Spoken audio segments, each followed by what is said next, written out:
कित्थे पावांगे income and expenditure दी क्रेडिट साइड ते पुत मैं तुहानूं दस देना वा ये भी जिहड़ा तुहाडी प्रीपेड एक्सपेंड ते क्योर इनकम आ ते आह वाला पॉइंट दोवें तुहानूं मैं डिटेल च समझाना वा। अगे जाके वैसे लाइबिलिटी च भी आना तुसीं समझ ही लो। तुहाडे कोल पुत जिहड़ियां चीज़ां हुंदियां ने एक हुंदा वा आउटस्टैंडिंग एक्सपेंस, एक हुंदा वा आउटस्टैंडिंग इनकम, एक हुंदा वा प्रीपेड एक्सपेंस, एक हुंदा वा प्रीपेड या एडवांस इनकम। हुण पुत इन्हां दी ट्रीटमेंट वेखो, इन्हां दी ट्रीटमेंट कि receipt and payment account they which outstanding चीज़ां आनियां ने, प्रीपेड चीज़ां आनियां ने। फिर एक चीज़ तुहाडे कोल बचदी आ income and expenditure account, opening balance sheet, एक हैगी आ क्लोजिंग बैलेंस शीट। अगे जाके फिर मैं तुहानूं पुछांगा, तुसीं मैनूं दसना बहुत बड़ा इंपॉर्टेंट पॉइंट आ चार चीज़ां। जदों आपां इनकम एंड एक्सपेंडिचर बनाने आउटस्टैंडिंग ते प्रीपेड, कोई भी तुहाडे कोल एक्सपेंस आ, मान लो सैलरी है, उहदे विच कोई भी आउटस्टैंडिंग चीज़ होएगी तो मान लो उन्होंने आपां की कर दिंदे आ ऐड, क्योंकि मिलने वाली या देने वाली पई, तो प्रीपेड नूं की कर दिंदे आपां माइनस, इदां ही करदे आ। इस तरीके नाल इनकम हुंदी है। जेकर आउटस्टैंडिंग इनकम मिलने वाली पई आ उन्होंने की कर देने आपां प्लस, तो जेकर प्रीपेड आ, प्रीपेड का मतलब मैनूं किसी ने एडवांस च पैसे देते, मैं अजे तक वह काम पूरा नहीं किया, अजे वह काम पूरा करने वाला पे तो उन्होंने मैं की कर देना वा माइनस। हुण पुत जेकर ओपनिंग आउटस्टैंडिंग होएगा एक्सपेंस तो वह बैलेंस शीट की लाइबिलिटी साइड आ, अच्छा जेकर आउटस्टैंडिंग एक्सपेंस आ तो किधर आएगा liability side, opening balance sheet liability side ते आएगा। उस तो बाद जेकर वही चीज़ ये एक्सपेंस आ, जेकर आउटस्टैंडिंग इनकम हो जाए जो कि मिलने वाली पई है तो वह एसेट साइड की किहड़ी कित्थे आएगा, एसेट साइड के उत्ते जिन्होंने आप कह दें आउटस्टैंडिंग इनकम या अक्योर इनकम कि जो तुहानूं मिलने वाली पई है। इसदा मतलब सिंपल जिहा हिसाब रखना, आउटस्टैंडिंग एक्सपेंस आ तो लाइबिलिटी है, जो आउटस्टैंडिंग एक्सपेंस लाइबिलिटी आ तो आउटस्टैंडिंग इनकम की होएगी या क्योर इनकम की होएगी एसेट। इस तरीके ना जेकर पुत प्रीपेड एक्सपेंस आ जो आप एडवांस पे करता, इसदा मतलब जिस तरह आप मोबाइल रीचार्ज कराने आ तो आप अजे तक वो पैसे पूरे खर्चे नहीं तो कंपनी साढ़े वास्ते लाइबल हैगी है, मतलब कंपनी के सिर ते भार आ, वो वास्ते लाइबिलिटी क्रिएट होई पई है क्योंकि आपां नूं एडवांस पैसे जिहड़े आ वो दित्ते। साढ़े वास्ते की आ वो एसेट क्योंकि आप एडवांस पेमेंट की थी, मगर कंपनी वास्ते की आ वो लाइबिलिटी। इस तरीके ना प्रीपेड एक्सपेंस आ तो मेरे वास्ते एसेट आ, जेकर प्रीपेड इनकम आ या एडवांस इनकम आ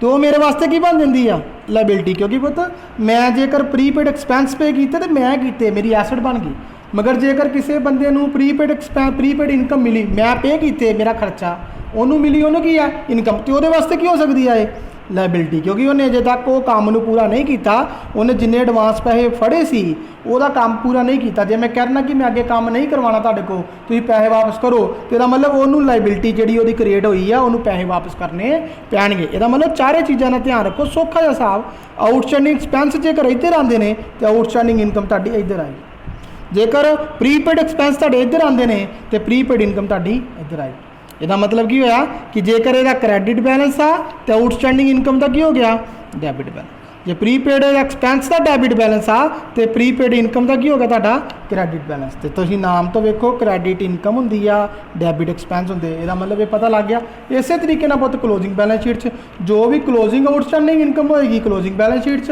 प्रीपेड क्लोजिंग एक्सपेंस होणगे closing balance sheet, outstanding closing expense होणगे लाइबिलिटी साइड ते, प्रीपेड एडवांस इनकम या इनकम होएगी वो कि आएगी लाइबिलिटी साइड से। इन्हू ध्यान ना पढ़ के रखना, अगे जाके जो लाइबिलिटी वाला पॉइंट करांगे वो आ पॉइंट जो आने आ एसेट साइड के आ पॉइंट तुहानूं क्लीयर हो गए, एसेट वाली साइड से आ लाइबिलिटी वाले अगे जाके आएंगे, दोबारा तो तुसीं देख लेना। उस तो बाद कोई भी तुहाडे कोल स्टॉक आ, बार आ, इक्विपमेंट आ, मैडिसिन आ, सारिया चीज़ां। हुण पुत देखो जो आप रिसिप्ट एंड पेमेंट अकाउंट बनाने आ,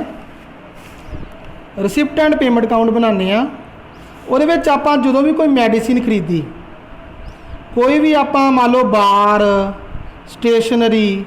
कोई खरीदते ਆਪਾਂ ਤੁਹਾਡੇ ਕੋਲ ओपनिंग बैलेंस शीट ਦੇ ਵਿੱਚ मान लो कोई पुरानी स्टेशनरी पई है, मान लो ਤੁਹਾਡੇ ਕੋਲ ਆ ओपनिंग बैलेंस शीट आ, ਇਹ 'ਚ स्टेशनरी का बैलेंस पिया सी, बार का बैलेंस पिया सी, ਹੁਣ ਕੀ ਆ जो भी ਤੁਹਾਡੇ ਕੋਲ ओपनिंग बैलेंस शीट का स्टेशनरी का बैलेंस होएगा बार का बैलेंस होएगा ਉਹਦੇ ਵਿੱਚ ਸਾਲ ਦੇ ਦੌਰਾਨ ਜਿਹੜੀ ਆਪਾਂ ਮੈਡੀਸਿਨ ਬਾਰ ਜਾਂ ਸਟੇਸ਼ਨਰੀ ਕੁਝ ਵੀ ਖਰੀਦਿਆ ਉਹਨੂੰ ਕੀ ਕਰ ਲਾਂਗੇ ਆਪਾਂ ਐਡ ਕਰ ਲਾਂਗੇ। ਮੰਨ ਲਓ ਤੁਹਾਡੇ ਕੋਲ ਓਪਨਿੰਗ ਬੈਲੈਂਸ ਸ਼ੀਟ 'ਚ ਮੈਡੀਸਿਨ ਜਿਹੜੀ ਆ ਉਹਦਾ ਬੈਲੈਂਸ ਪਿਆ ਸੀ 50,000 ਰੁਪਏ। ਤੁਸੀਂ ਸਾਲ ਦੇ ਦੌਰਾਨ ਜਿਹੜੀ ਮੈਡੀਸਿਨ ਖਰੀਦੀ ਜੋ ਕਿ receipt and payment account the credit side ਤੇ ਆਈ ਉਹ ਮੈਡੀਸਿਨ ਤੁਸੀਂ ਖਰੀਦੀ ਆ ਮੰਨ ਲਓ ਤੁਸੀਂ 20,000 ਦੀ। ਤੁਹਾਡੇ ਕੋਲ ਟੋਟਲ ਕਿੰਨੀ ਮੈਡੀਸਿਨ ਹੋ ਗਈ ਆ 70,000 ਦੀ। ਜੇ ਪੁੱਤ ਇਹਦੇ ਵਿੱਚ ਕੁਝ ਵੀ ਯੂਜ਼ ਨਹੀਂ ਕੀਤਾ ਤੇ ਕਲੋਜ਼ਿੰਗ ਬੈਲੈਂਸ ਸ਼ੀਟ ਦੀ ਐਸੈਟ ਸਾਈਡ ਦੇ ਉੱਤੇ ਮੈਡੀਸਿਨ ਦਾ ਬੈਲੈਂਸ ਆ ਜਾਏਗਾ 70,000। ਜਿਸ ਤਰ੍ਹਾਂ ਓਪਨਿੰਗ ਬੈਲੈਂਸ ਸ਼ੀਟ 'ਚ ਮੈਡੀਸਿਨ ਦਾ ਬੈਲੈਂਸ 50,000 ਆਇਆ ਸੀ ਤੇ ਕਲੋਜ਼ਿੰਗ 'ਚ ਕਿੰਨਾ ਆ ਜਾਏਗਾ 70,000। ਮੰਨ ਲਓ ਤੁਸੀਂ ਸਾਲ ਦੇ ਦੌਰਾਨ ਕੰਜ਼ਿਊਮ ਕੀਤੀ ਤੇ ਜਿਹੜਾ ਸਾਲ ਦੇ ਦੌਰਾਨ ਫਿਰ ਜਿਹੜਾ ਇਨਕਮ ਐਂਡ ਐਕਸਪੈਂਡੀਚਰ ਹੋਇਆ ਉਹਦੇ ਵਿੱਚ ਕੀ ਕਰੋਗੇ ਤੁਸੀਂ ਓਪਨਿੰਗ ਬੈਲੈਂਸ ਮੰਨ ਲਓ 50,000 प्लस परचेज किया जोड़ा साल के दौरान 20,000 टोटल कितना हो गया 70,000। तुहाडे कोल क्लोजिंग बैलेंस जोड़ा बचता पिया वा मान लो क्लोजिंग बैलेंस शीट के बचता पिया तुहाडे कोल मान लो तुसीं 60,000 जे 60,000 क्लोजिंग बैलेंस बचता पिया तो मतलब जो बाकी डिफरेंस होगा 10,000 का की हो जाएगा उन्होंने आप कहने कंज्यूम उन्होंने की कहने आप कंज्यूम। ਇਹਦਾ मतलब ਜਦੋਂ भी आप अकाउंट बनावांगे तो ਤੁਹਾਨੂੰ कोई बैलेंस दिते ने ओपनिंग बैलेंस शीट बैलेंस इत्थे आ गया साल के दौरान परचेज की रिसिप्ट एंड पेमेंट अकाउंट आ गया इनकम एंड एक्सपेंडिचर ना तो ओपनिंग बैलेंस आना वा ना ही तुसी जिहड़ा परचेज किया वो आना वा ना ही तुहाडा क्लोजिंग बैलेंस आना। इनकम एंड एक्सपेंडिचर सिर्फ आना वा कंज्यूम। कंज्यूम का मतलब 50 का पहलों सी 20 का बाद चो लिया बाद चो टोटल हो गया 70 एंड तो बचता पिया वा 60 तो 10,000 कितने गया इसका मतलब साल के दौरान उन्होंने आप वरत लिया जिहड़ी चीज़ वरती है साल के दौरान वो आएगी इनकम एंड एक्सपेंडिचर की डेबिट साइड ते एक्सपेंडिचर साइड ते तो फिर आप ट्रीटमेंट की करते पे हाँ opening balance sheet 50,000 closing balance sheet के मान लो क्लोजिंग बैलेंस शीट हुण तुहाडे कोल 60 बचता वा तो हुण इत्थे कितना आ जाऊगा 60 50 ओपनिंग च सी क्लोजिंग च 60 तो 20 खरीदिया बाकी 10 कितने गया वो आ गया तुहाडा इनकम एंड एक्सपेंडिचर अकाउंट तो टोटल चीज़ बन गई तुहाडी 70,000 ही एक हिसाब की 50 तो 20 70 सी जिदों विचों 10 इत्थे आ गया बाकी कितने बच गया 60। जो भी आप कोई मैडिसिन बार बुक्स पीरियोडिकल या कोई एसेट जो भी आप चीज़ कढ़नी है जिहड़ी चीज़ आप कंज्यूम कर सकते हैं यूज़ कर सकते हैं जेकर वो आप बैलेंस कढ़ना वा तो बैलेंस तुहाडा कित्थे आएगा इनकम एंड एक्सपेंडिचर की डेबिट साइड ते ते जिहड़ा ओपनिंग बैलेंसिस आ ते क्लोजिंग बैलेंसिस आ वो कित्थे आणगे तुहाडे कोल क्लोजिंग बैलेंस शीट या ओपनिंग बैलेंस शीट अगे जाके फिर डिटेल च कढ़ांगे जे नहीं समय लगी तो दोबारा समझा दांगे। फिर लायबिलिटी साइड आ गई ये उस तरीके नाल बहुत पिछले साल की बैलेंस शीट के विचों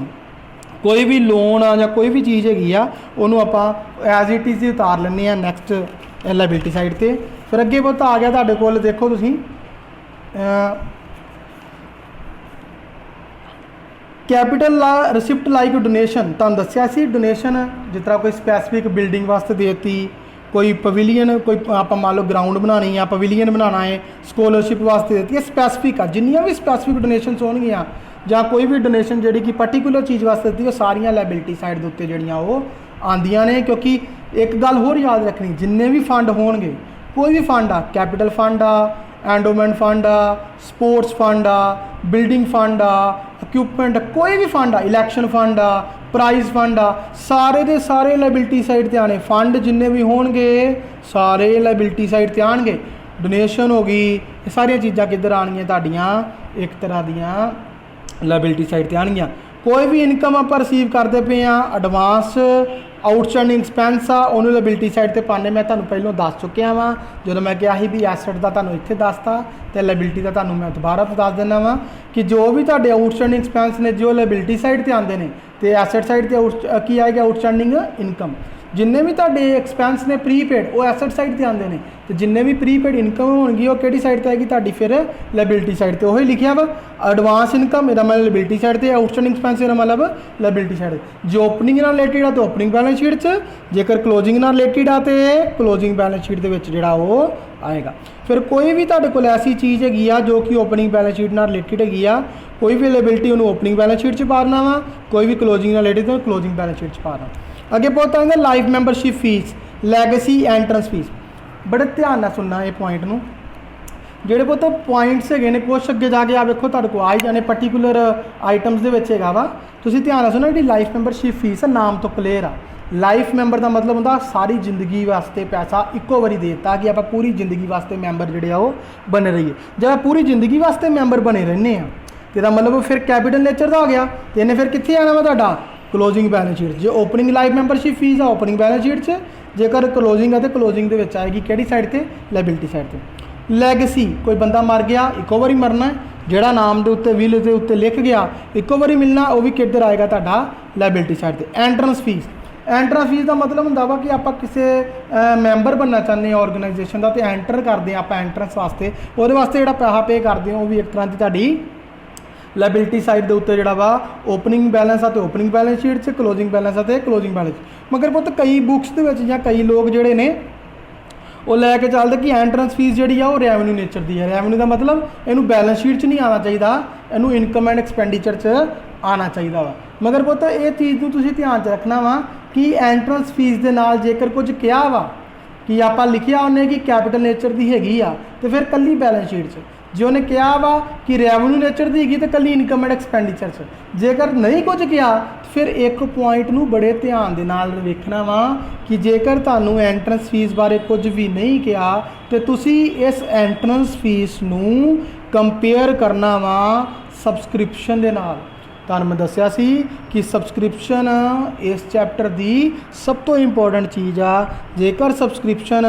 ਤੁਹਾਡੀ ਜਿਹੜੀ ਆ ਐਂਟਰੈਂਸ ਫੀਸ ਨਾਲੋਂ ਜ਼ਿਆਦਾ ਵਾ, ਬਹੁਤ ਜ਼ਿਆਦਾ ਵਾ, ਤੇ ਇਹਨੂੰ ਆਪਾਂ ਰੈਵਨਿਊ ਵੀ ਮੰਨ ਸਕਦੇ ਹਾਂ। ਜੇਕਰ ਬਹੁਤ ਜ਼ਿਆਦਾ ਨਹੀਂ ਆ ਤੇ ਫਿਰ ਆਪਾਂ ਇਹਨੂੰ ਰੈਵਨਿਊ ਜਿਹੜਾ ਵਾ ਉਹ ਨਹੀਂ ਮੰਨਾਂਗੇ, ਇਹਨੂੰ ਆਪਾਂ ਕੈਪੀਟਲ ਨੇਚਰ ਦੀ ਮੰਨਾਂਗੇ। ਦੇਖੋ ਪੁੱਤ, ਜਿਸ ਤਰ੍ਹਾਂ ਮੰਨ ਲਓ ਕਿ ਤੁਹਾਡੇ ਕੋਲ ਜਿਹੜੀ ਮੰਨ ਲਓ ਤੁਹਾਡੇ ਕੋਲ ਜਿਹੜੀ ਸਬਸਕ੍ਰਿਪਸ਼ਨ ਦਿੱਤੀ ਆ ਉਹ ਤੁਹਾਨੂੰ ਦਿੱਤੀ 50,000 ਤੇ ਐਂਟਰੈਂਸ ਫੀਸ ਜਿਹੜੀ ਆ ਉਹ ਤੁਹਾਨੂੰ ਦਿੱਤੀ ਆ ਮੰਨ ਲਓ 30,000। ਤੁਸੀਂ ਇਹਨੂੰ ਫਿਰ ਰੈਵਨਿਊ ਨਹੀਂ ਮੰਨ ਸਕਦੇ ਕਿਉਂਕਿ 50,000 30,000 ਅੱਧ ਨਾਲੋਂ ਜ਼ਿਆਦਾ ਵਾ, ਇੰਨੀ ਜ਼ਿਆਦਾ ਐਂਟਰੈਂਸ ਫੀਸ, ਇਹਨੂੰ ਫਿਰ ਆਪਾਂ ਹਮੇਸ਼ਾ ਕੀ ਮੰਨਾਂਗੇ, ਕੈਪੀਟਲ। ਮੰਨ ਲਓ ਤੁਹਾਡੇ ਕੋਲ ਸਬਸਕ੍ਰਿਪਸ਼ਨ ਹੈਗੀ 50,000, ਐਂਟਰੈਂਸ ਫੀਸ ਹੈਗੀ 10,000, ਇਹਨੂੰ ਤੁਸੀਂ ਰੈਵਨਿਊ ਮੰਨ ਸਕਦੇ ਹੋ ਕਿਉਂਕਿ ਅੱਧ ਨਾਲੋਂ ਘੱਟ ਆ ਤੇ ਘੱਟ ਐਕਸਪੈਂਸ ਆ, ਤੇ ਫਿਰ ਇਹਨੂੰ ਆਪਾਂ ਰੈਵਨਿਊ ਜਿਹੜਾ ਉਹ ਮੰਨ ਸਕਦੇ। ਜੇ ਆਪਾਂ ਨੂੰ ਰੈਵਨਿਊ ਮੰਨ ਲਿਆ ਤੇ ਇਨਕਮ ਹੈਗੀ ਹੈ ਤੇ income and expenditure the credit side ਤੇ